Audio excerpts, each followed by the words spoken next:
वहीं आज बीजेपी के दो बड़े नेता अमित शाह और योगी आदित्यनाथ एक मठ पहुंचे। दोनों ने मठ से क्या चुनावी रणनीति बनाई, क्या उनकी रणनीति राजस्थान और मध्य प्रदेश में बीजेपी को जीत दिला देगी? रोहतक के इस मठ का क्या है सियासी संयोग और बाबा बालकनाथ क्या हिंदू वोट बैंक को एकजुट कर पाएंगे? विपक्ष के ओबीसी कार्ड को मठ से कैसे बीजेपी फेल करने का प्लान बना रही है? मठ में बने प्लान से गहलोत, हुड्डा और कमलनाथ क्यों बेचैन है? क्या राहुल गांधी के ओबीसी वाले दाव को नाथ संप्रदाय के योगियों का मठ भेद देगा? हिंदू वोट बैंक पर छिड़े घमासान में बाजी कौन मारेगा, सनातनी या चुनावी हिंदू? इस रिपोर्ट में देखिए।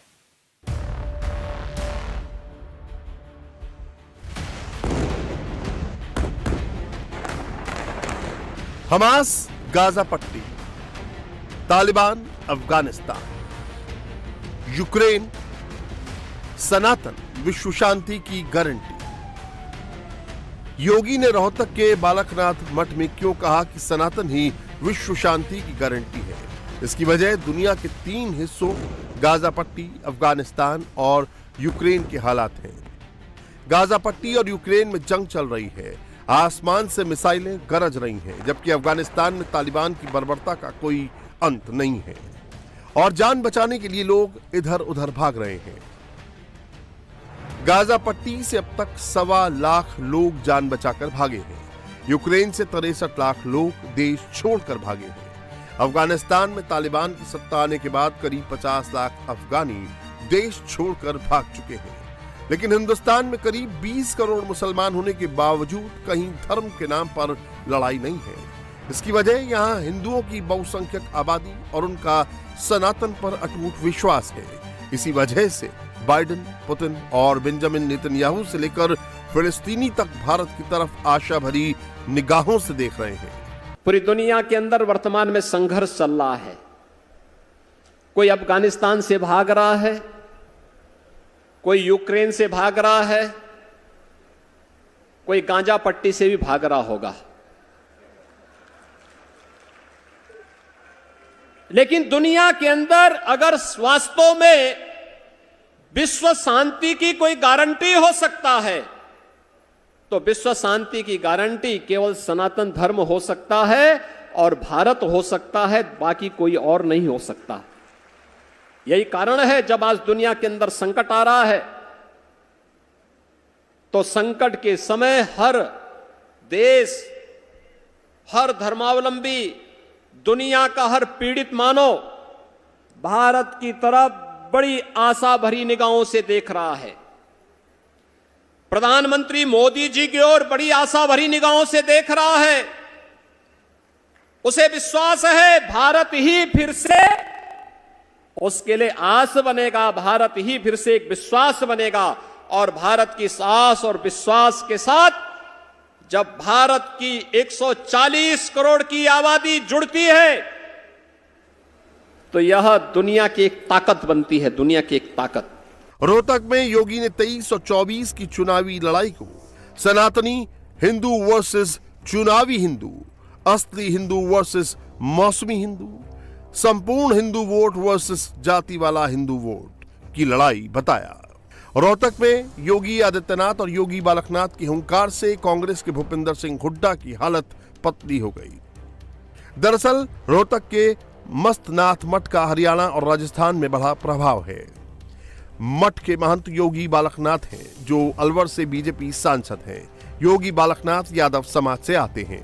उनकी हरियाणा और राजस्थान के ओबीसी समाज में मजबूत पकड़ है। बीजेपी ने उन्हें विधानसभा चुनाव में भी उतारा है। मठ से बीजेपी सनातन वोट बैंक को साधना चाहती है ताकि राजस्थान और हरियाणा में दोबारा 2019 की तरह 100% की स्ट्राइक रेट से खेल सके। हरियाणा में लोकसभा की 10 सीटें हैं और राजस्थान में 25 सीटें हैं। 2019 में बीजेपी ने हरियाणा की सभी 10 सीटें जीती थी। 2019 में राजस्थान की 24 सीट बीजेपी जीती थी, जबकि 1 सीट सहयोगी दल आरएलपी को मिली थी। 2024 में बीजेपी के लिए दोनों राज्यों की 35 सीटें बहुत महत्वपूर्ण हैं। यहाँ एक सीट और एक वोट बहुत महत्वपूर्ण है। नाथ संप्रदाय का ये मठ 2024 में सनातन वोट बैंक को एकजुट करने में बड़ी भूमिका निभा सकता है। लिहाजा योगी ने यहां से लड़ाई को तुष्टीकरण वर्सेस संतुष्टीकरण की तरफ मोड़ा और कांग्रेस पर करारा हमला बोला। उन्होंने राहुल गांधी और कांग्रेस का नाम लिए बिना कहा कि जो लोग चुनावी हिंदू बनकर अब घूमते हैं, 2014 से पहले वो लोग राम जन्मभूमि का नाम लेने से भी डरते थे, क्योंकि उन्हें 20% वोट बैंक खिसकने का डर था। रास्ते अलग अलग हो सकते हैं, लेकिन मंजिल एक है, और वह मंजिल है सत्य सनातन धर्म की पुनर्स्थापना के कार्य को एकजुट होकर के पूरी मजबूती के साथ स्थापित करना। अयोध्या में श्री राम जन्मभूमि पर भगवान श्री राम के भव्य मंदिर के निर्माण का कार्यक्रम, जिन्हें अविश्वास था वे पलायन करते थे, वे भागते थे, भूल करके भी श्री राम जन्मभूमि का नाम नहीं लेना चाहते थे। लेकिन जिन्हें सनातन धर्म की परंपरा पर विश्वास था, यतो धर्मस्ततो जय के इस सनातन वाक्य पर विश्वास था, वे लोग इस बात को मानते थे कर्म करना हमारा कार्य है, इसके परिणाम तो विधाता हमें देंगे ही देंगे, इसमें कोई संशय होना ही नहीं चाहिए। और भाइयों बहनों, आपने देखा होगा जो लोगों के लिए असंभव था, आज भारत ने उसे संभव बना दिया है। अब उस संप्रदाय के बारे में भी जान लीजिए जिससे योगी आदित्यनाथ और योगी बालकनाथ का कनेक्शन है। नाथ संप्रदाय में शिव की उपासना की जाती है। नाथ संप्रदाय के संस्थापक गुरु गोरखनाथ को शिव का अवतार माना जाता है।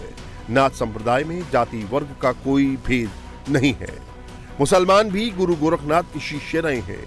नाथ संप्रदाय को अपनाने के बाद 12 साल तक कड़ी तपस्या के बाद सन्यासी की दीक्षा दी जाती है। नाथ संप्रदाय के योगियों को हठ योग की विद्या सिखाई जाती है। अब नाथ संप्रदाय के उन सिद्ध योगियों के बारे में जान लीजिए जिनका आज भी अलग अलग इलाकों में बड़ा असर है। गुरु गोरखनाथ हठ योग ग्रंथों के रचयिता, पूर्व यूपी और अवध क्षेत्र में मठ का बड़ा असर है।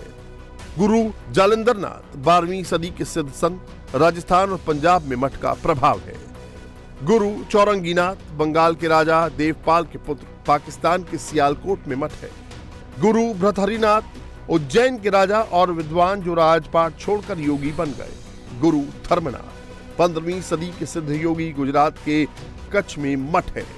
गुरु मस्तनाथ 18वीं सदी के सिद्ध योगी, इनका रोहतक में मठ है। अमित शाह ने कहा कि 2014 से पहले मठ और मंदिरों की तरफ विरोधी दल देखते तक नहीं थे, लेकिन बीजेपी ने 9 साल में न सिर्फ रोहतक के मस्तनाथ मठ का कॉरिडोर निर्माण शुरू कराया, बल्कि राम मंदिर, काशी विश्वनाथ कॉरिडोर, महाकाल कॉरिडोर, कश्मीर में मां शारदा पीठ का भी कायाकल्प कराया। मां शारदा पीठ को जिहादियों ने तोड़ दिया था। 2300 साल पुराने और कुपवाड़ा में एलओसी के पास स्थित अब इस शक्तिपीठ को दर्शन के लिए खोल दिया गया है। उन्होंने राहुल गांधी पर हमला बोलते हुए कहा कि सनातनियों की इसी ताकत से कुछ लोग डरे हुए हैं और जात पात का कार्ड खेलकर उन्हें बांटकर चुनाव जीतना चाहते हैं। औरंगजेब के समय में तोड़ा हुआ काशी विश्वनाथ कॉरिडोर फिर से बना, उज्जैन में महाकाल कॉरिडोर बना, सोमनाथ सुवर्ण से मंडित हो रहा है, केदारनाथ और बद्रीनाथ का पुनरुद्धार हुआ, करतारपुर कॉरिडोर बना और कश्मीर में शारदा पीठ, आदि शंकर की शारदा पीठ की पुनर्स्थापना करने का काम यही 9 साल। ये 9 साल एक प्रकार से हमारे सांस्कृतिक पुनर्जागरण के 9 साल है। इंडिया टीवी हर वक्त हर जगह डाउनलोड करने के लिए सर्च करें India TV news Google play store या ऐप स्टोर पर।